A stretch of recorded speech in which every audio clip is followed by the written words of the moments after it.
stop glorifying the solo work. I feel like it's over glorified online to do so much independently.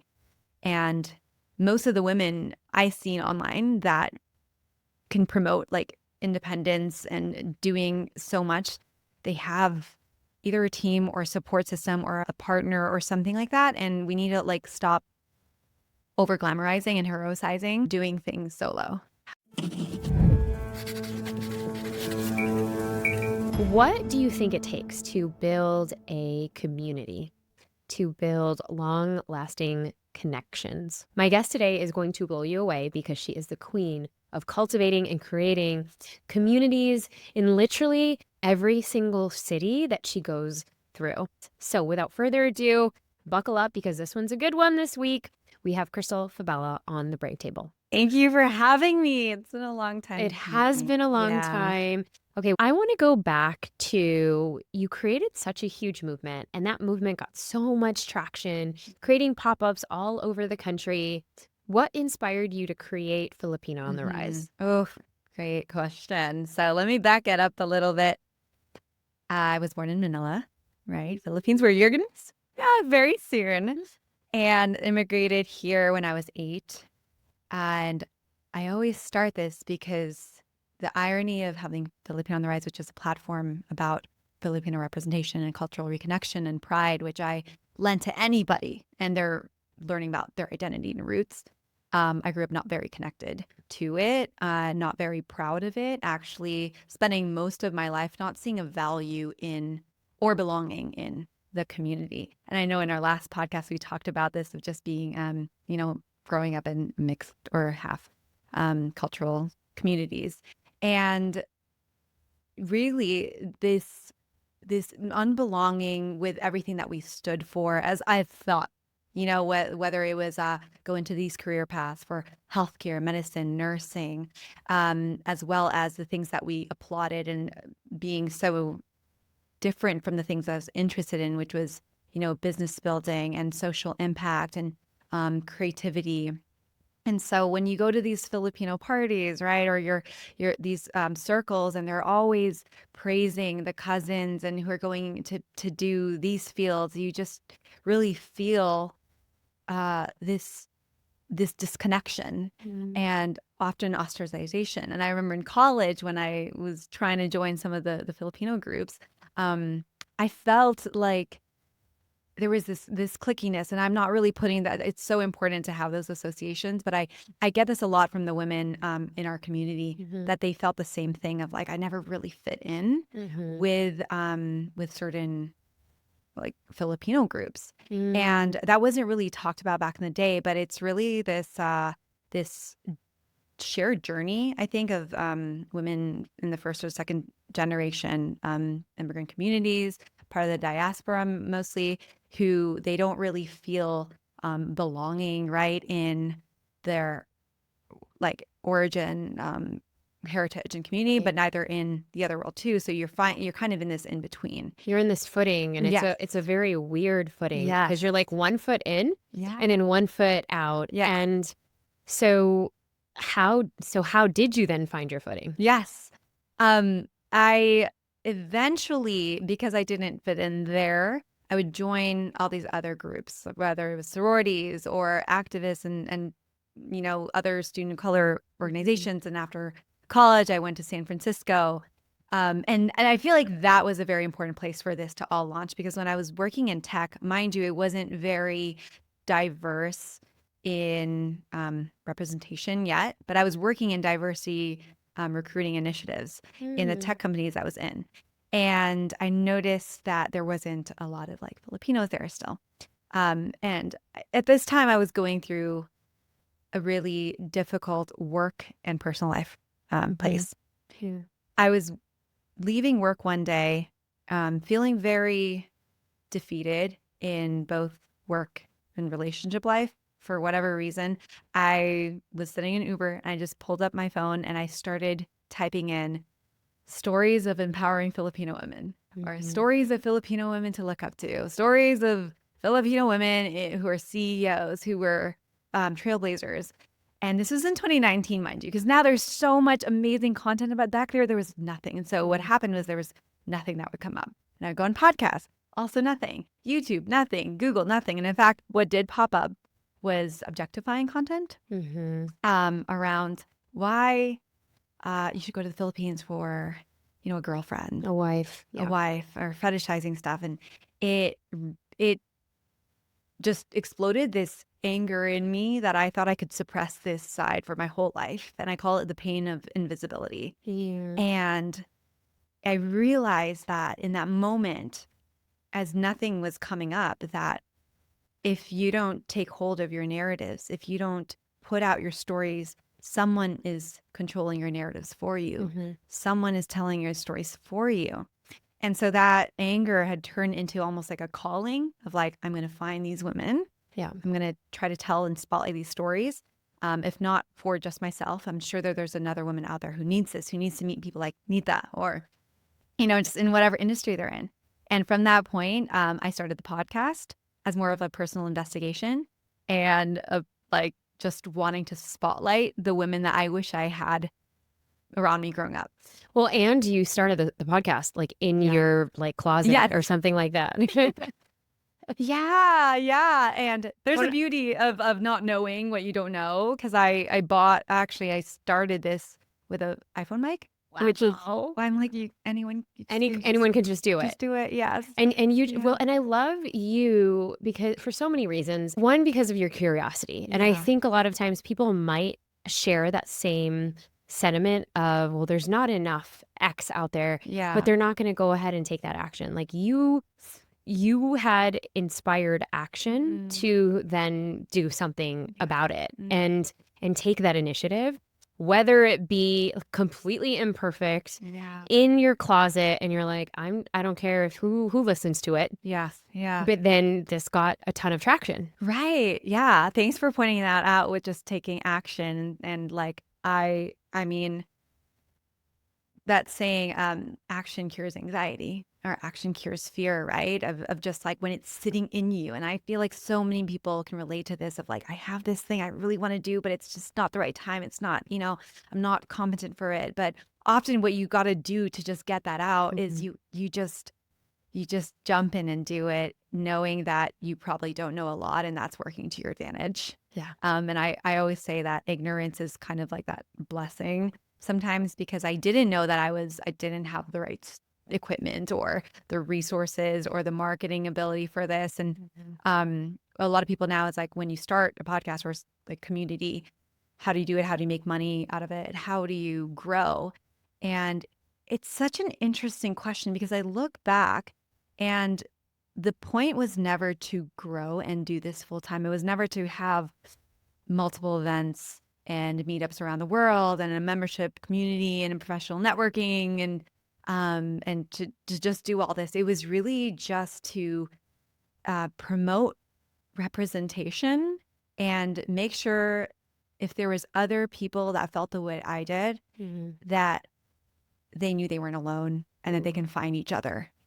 Yeah. So, it's just in that like true, I feel like I'm even trying to get back to this right now is, sometimes I have to be like, what was that mode that you were in where it flowed so well and it just exploded so well? Because now it seems like you have to pull all these levers and you compete with this like world at large where there's so much information and content all the time. Yeah. And would you, like looking back, I mean, would you have changed any part of that journey? What would you do differently?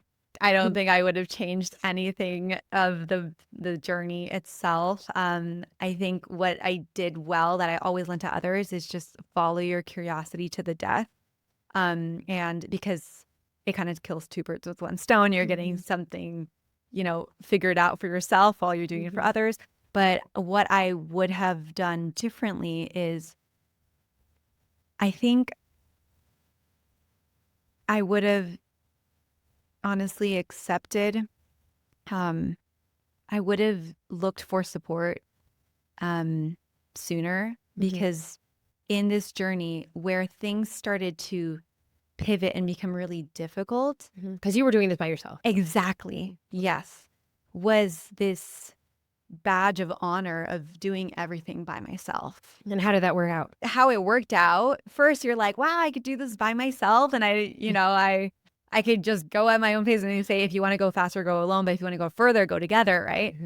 And it gets to this place where you're the community builder, but you feel really alone a lot of times. And you're going into these cities and you're putting this together and you're kind of holding the energy of everybody. And it's so amazing because I never truly did it alone. I think the amazing thing I'm proud about the Filipino community is that so many people pool resources. And if they know that you're coming through, they surround it, but They rally. they really do. And you know this, right? They rally for you. That's Yeah. for sure. But it was And not in every culture does that. okay.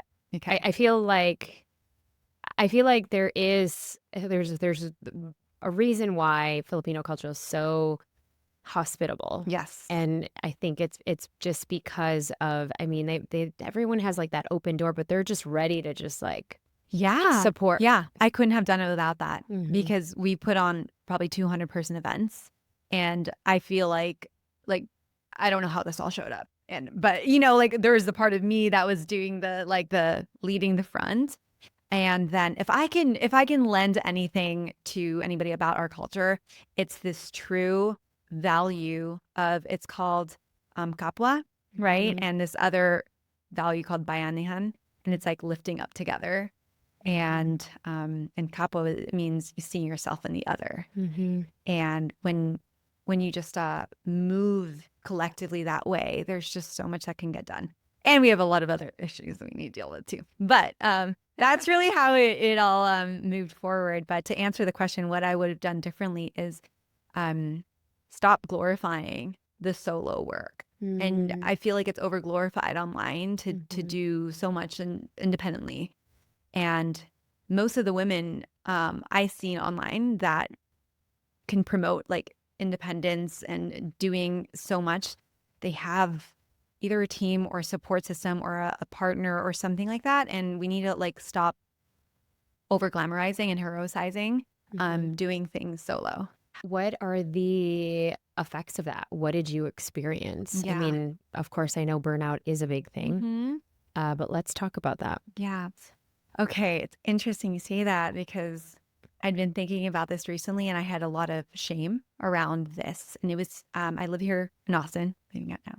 But it was being known as a community organizer and leader and someone who just gathers a lot of women and hearing like, thank you so much for this community because it's brought so much to me. And I've lived in a lot of different cities where I know how to set up like a tribe of people around you, because that it is so important. And I always say, get your community or die. Like that was like our mantra and our promoting message for getting in Filipino On The Rise, right? But I think it was last year in January, when no one knew what I was going through. I would go out and travel and put on these big events, and I'd come back here to Austin where I was like living alone. I'm single, I'm away from family, and us, we're just like, family is such an integral part of of just like how to show up every day and whatever family means to you, right?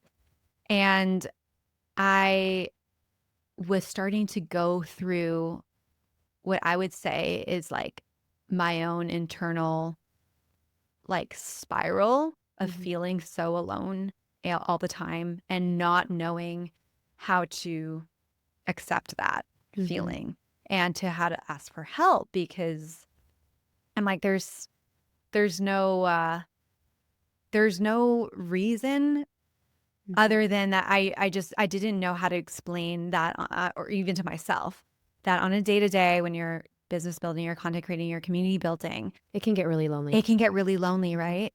And what that looks like for me, if you put a camera on me in my place in Austin, around the afternoon, I would go through these like afternoon scaries of just feeling completely like by myself. Like all I was interacting with was like building and like different avatars and digital communication and, remote communication, but wanting to feel that like being held also. Right. by And this these sense groups. of belonging. Yes, yes, right. And Mm. I've talked to enough people who have their own Mhm. communities.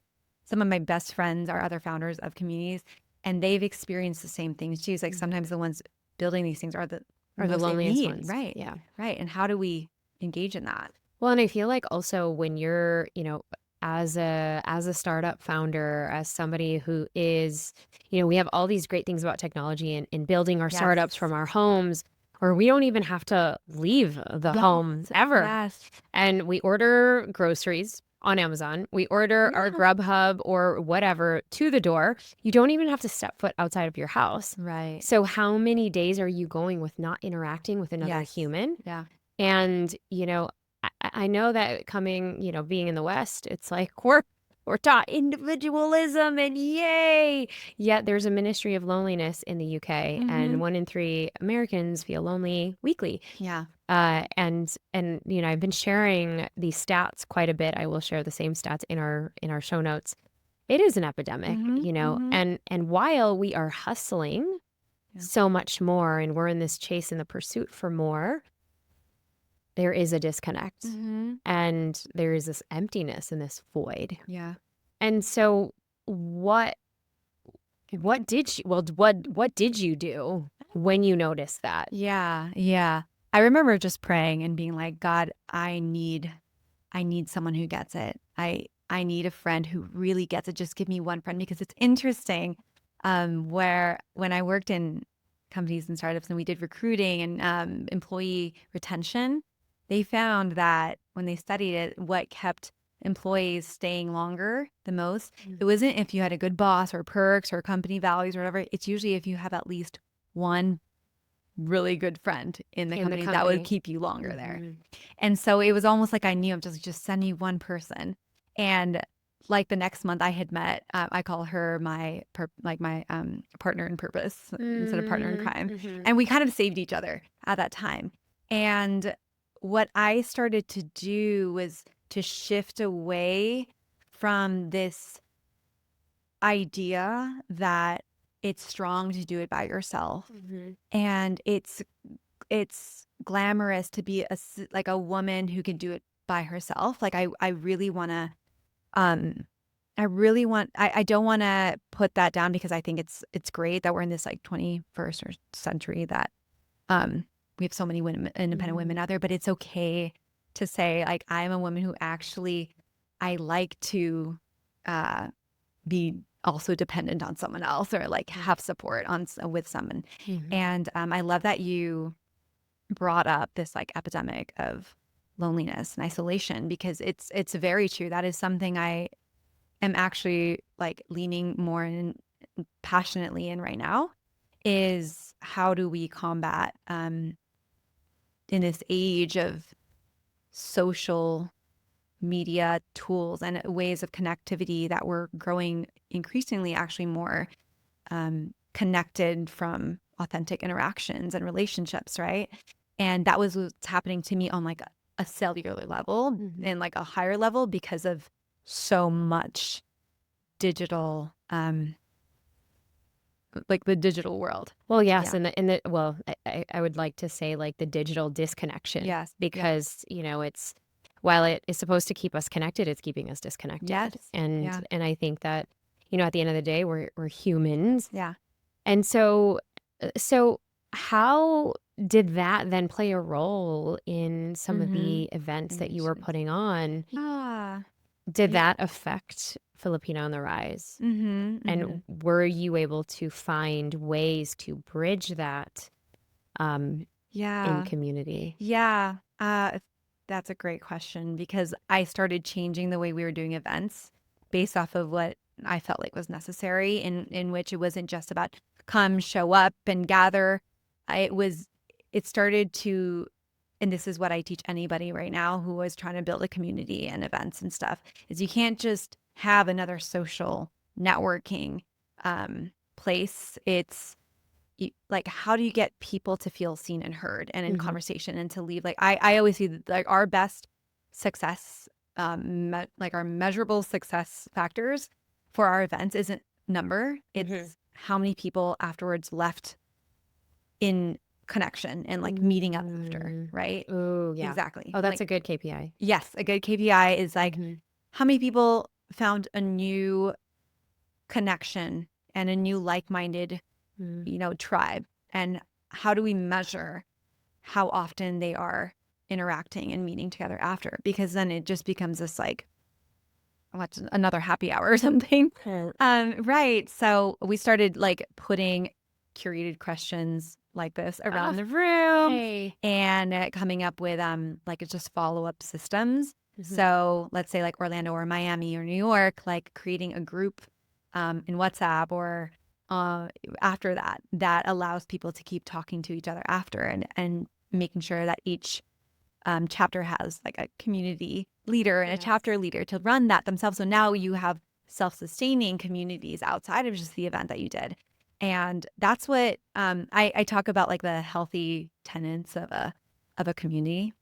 And there's three, and one of them, one of the most important that people don't really talk about is consistency and continuity. Yeah. Like people need to have an easier way to be in continuous and consistent in-person interaction with each other. What did you find? Is it like once a week, once a month, once a quarter? Yeah. I mean, it would be so ideal to be able to meet with people once a week. And that's actually what I had to set up for myself after I experienced like that crazy spiraling dark time for myself. It's like I have to get in my own community at least once a week just to almost like heal and repair myself. And then I started lending that out, right? At the bare minimum, I think what works is once a month. Yeah. So we say the third Thursday of the month, we try to have an in-person. Oh, that's good. Yeah. So it becomes it's actually really easy and brilliant because you just say third Thursday every month we meet at this time in this place. And it's just done. So anybody that's watching this right now, what is one thing that they could do to begin being that way shower and community builder in their community?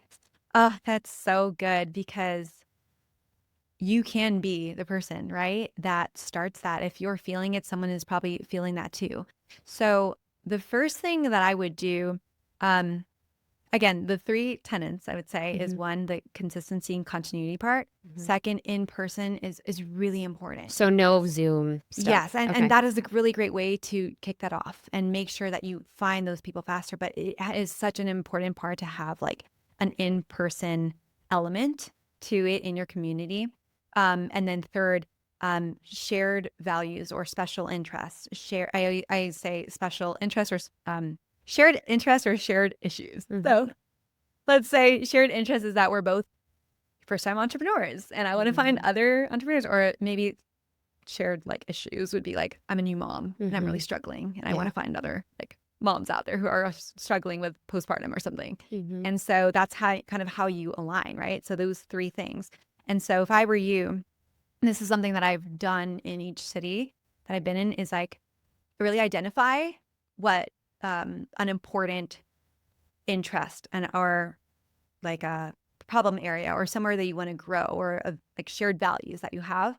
And then you want to start linking up with at least like 2 or 3 people who share that, because I feel like 3 is all you need. Okay. Yeah, exactly. And so it doesn't have to be that big. It does not have to be that big. Okay. Yeah. Well, because how many people came to your very, very first event, Filipino On The Rise? Okay. So that first event outside of your sister and your bestie from college. Yeah. So this is what I did at my first event. I was in New York and I wanted to try out this. Oh, this is a great way to do it too. I wanted to try this new Filipino spot that opened up on the street. And so I just called it like Filipina meetup and who wants to try this new spot. Usually I find that creates more of like a shared, like, we're not going to focus on like talking about our trauma and like all these like issues and growth and stuff. Yeah. It's like, hey, let's all gather here together and try this thing, right? Easy. Yeah. Yes, it's easy. If you are a person who identifies as this or loves this or wants to talk about this, let's all go try this thing out. So you could be like, hey, who loves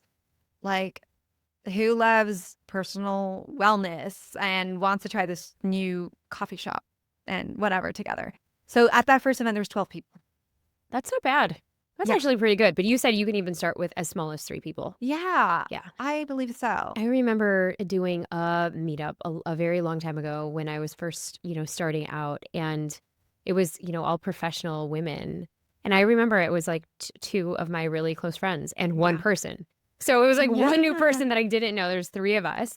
But I mean, that's just how it starts. Yeah. And then pretty soon I had 100 people in my very tiny, tiny apartment in Chicago. And so we outgrew that. So, Right. How did that grow? I mean, it was just like meeting one person and another person and Yeah. another person. I feel like we have very similar, Yes. tendencies. And, Yes. like you, I feel like building community is quite easy Yeah. for me because because people feel so Mm-hmm. safe, seen, and heard, Yeah.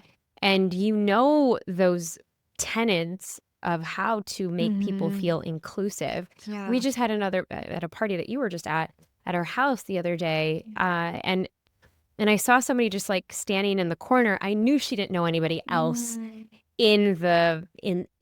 at the place, and I was like screaming her name from literally. I was already in conversation with somebody or a couple people, but I'm like I screamed her name all across, and I don't think she thought that I was talking to her, but I was like, come on over here. We're inclusive here. Like, get over Yeah. here, Yeah. because it's like that awkward Yeah. feeling of like, Yeah. oh shoot, I don't know anyone. And because you've been there before, you're like, you don't want that person to feel that, Yeah. especially on your watch Oh, because yeah. you're actually throwing the party. Because I don't know about you, but I've been through so many Oh, of these yeah. like homes or networking events where people do not give a shit if you Oh, know a yeah. person or not, and or if you have these like social anxieties, if you're introverted, if you don't know a person, they're not going to go out of their way Yeah. to make you feel at home. Oh, yeah. And so I was like, no, come on over I here, know. and so like bringing them together. You do this really well. I've seen you live in action. Yeah. And Thank you. I know so you do it so fantastically. Just making everybody feel seen and valued, and like that's an art, right? To like in a room of so much people, that ability to have someone be like, "Oh, I felt like the only person in the room when you talked to me." But some people might Yeah. think it's like ADHD because I'm like, wait, Yeah. you're just talking to this person, but then you're going to bring a Yeah. new person into the mix. Yes. And so, well, what do you say to, people who maybe that isn't their strong suit, but they want to get Hmm. better at that? Oh, yeah. If you want to get better at like hosting or just making people feel belonging in the spaces and the rooms that you hold, I I personally feel like you tap into that part of you that really freaking cares about the kind of person that you're bringing in. And maybe that means that you have to like bring yourself back to that moment too where you felt that that you weren't being seen or belonging. And like I often find that it is those moments when we felt like left Othered, out, yeah, othered. othered, left Right. out, yeah. Exactly. Mhm. That makes our hearts feel for that person alone standing in the room. Like I literally like my heart cries when I like see someone just like feeling really, But it reminds me of the 3rd grade where I saw the new girl at yeah. school, and it's like, Yes. oh my gosh, she's eating like, by herself at the lunch table. Yeah. And so literally I remember my 9-year-old Neeta was like, okay, no, come Yes. over here. Yeah. And Yeah. I think that so not everyone knows how to do that. Right. Right. And it's I get Or that. even to look for that. Right. Yes. And And yeah. yeah, and I would say like you don't have to be someone you're not. Just get in that mode of like, oh, okay, a place where I had felt that before. Okay, I'm going to tap into that. And also just being so curious about like curiosity can cure so much things, right? And like to me, as someone like, people will come and say, like, thank you. I felt really welcomed here by you, or like I felt a lot of like psychological safety, or like that you really cared. And it's not like I don't think for you, you're gonna be like, I'm gonna try really hard to like show them that I'm such a welcoming person. Like you just are that, right? And I feel like how you can be that is by being naturally like so curious. Like so if someone comes up to me and they're like, thank you for blah blah blah, or like I came here alone, this and that. They want to tell you things. You just kind of like ask like, where did you come from? Like which city? Okay, what do you do? Like you just start asking them questions because I feel like people they just want to come and like tell Their story. their story. They just want to feel like listened to. Mhm. And in a sea of people asking a basic question of like, yeah, what did you do earlier today? Mhm. Or, like, that's a really great outfit. Like, tell me about your hobbies or something in like an event that has nothing to do with that. Like, it could do a Right. lot. Well, and I think because you're also just being present to that person Yes. and their essence. Yeah. And it's so amazing. And I love that you talked about your three tenets.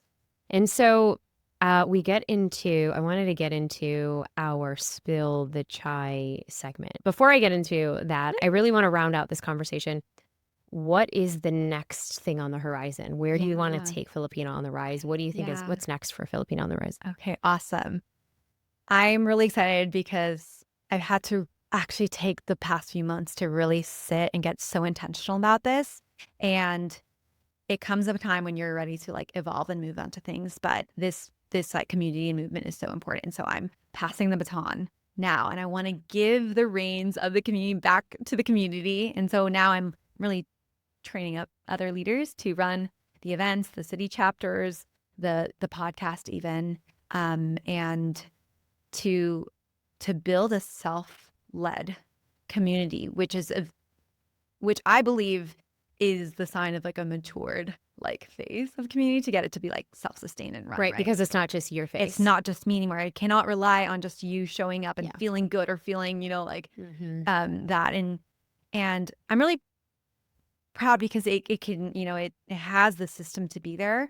And Filipino on the Rise lives on, but I don't have to be, the face and the narrative anymore. So we're bringing on other women to also promote their own narratives and their own identity journeys, because there's like such a diversity of them. So I'm excited about that. Woo! So, but the next phase for me is I'm really ready to help equip other leaders, other people who have an online brand or some kind of like followership, and I'm calling it like to engineer their communities. And when I mean engineer, it's so that you have a systematized community. And there are so many communities out there online, right? Like there's just so much that you can be a part of. But what I find is important is to have quality communities, where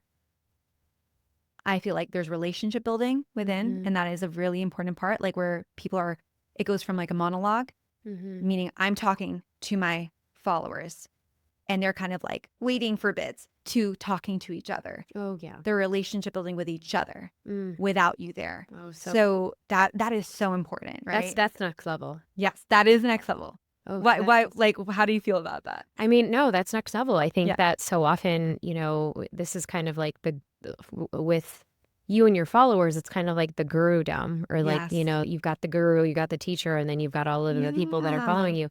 And I think that, what is important is that, like when people come to our communities, it's just they leave Mm-hmm.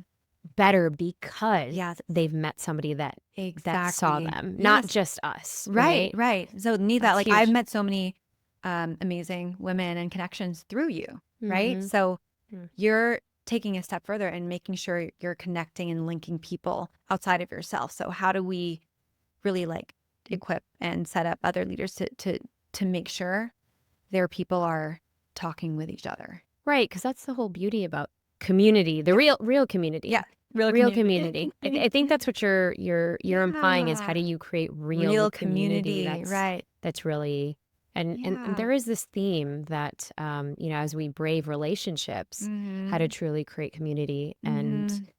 and I think that's the next Yes. next evolution. So I'm Yes. excited for you on that. Yes. Excited for you. Yes. And can I give an example for your stuff? Oh my Like, God, yeah. okay, so when you released That's Sex Not What, right? And you Yeah. had those workbooks. So that there's a perfect opportunity there to Mm. create communities. Because Mhm. then you just, hey, here are your workbooks. I gave some out too. And it gives a way for people to meet up Mhm. and share and, reflect together. And it doesn't always have to be like, so we just sit and like look at each other, and we need this big produced event. You could just meet up over like books or like a Right. workbook. Like a workbook. Yeah. Yeah. Yeah. Ooh, Exactly. Oh, that's So, good. yeah. Okay. Yeah. Like that's like now what circles. I love that. Hmm. I love that. Okay. Let's get into our Spill the Chai segment. What is a book that you're currently obsessed with? Okay. Mm. So currently obsessed with, I'm reading this book. It's called Creativity Inc. Oh, okay. Have you heard of it? It's Uh-uh. by Ed Catmull. He was one Okay. of the Picture founders. Oh, Brilliant. wow. Okay. And he really talks about how they had to create a culture where creativity and breaking through barriers was just like invited and It's like, huge. yeah, exactly, for them to even build Pixar. And how, I mean, it's so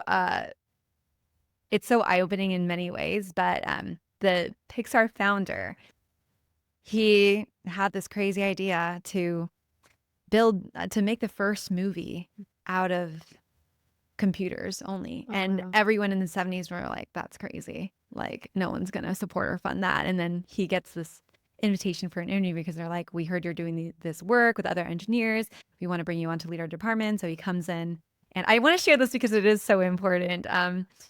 And they sit him down and they say, who would you hire for this role? Mm. And off the bat, he just started listing every single competitor that was good enough and that could, like replace or take this role. Mhm. And for, he said, I couldn't withhold that information because I really respected their work. And little did he know that they had already interviewed those people. Oh, wow. And so there you go. And then second, that all those people, they gate kept. They didn't really know to answer the Mhm. question. So Mhm. he just appeared more confident. So he eventually got the role. And that role was Interesting. eventually the Lucasfilm production. So Ah. he became one of the lead departments over Star Wars. Oh my gosh. And that's where he eventually met Steve Jobs and all. Yes. So Yes. really great book. Wow. Okay. All right. You never know. Yeah. Go to comfort food.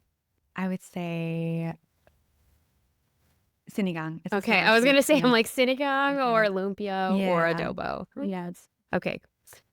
Which one's yours? I mean pancit. Okay. Yeah.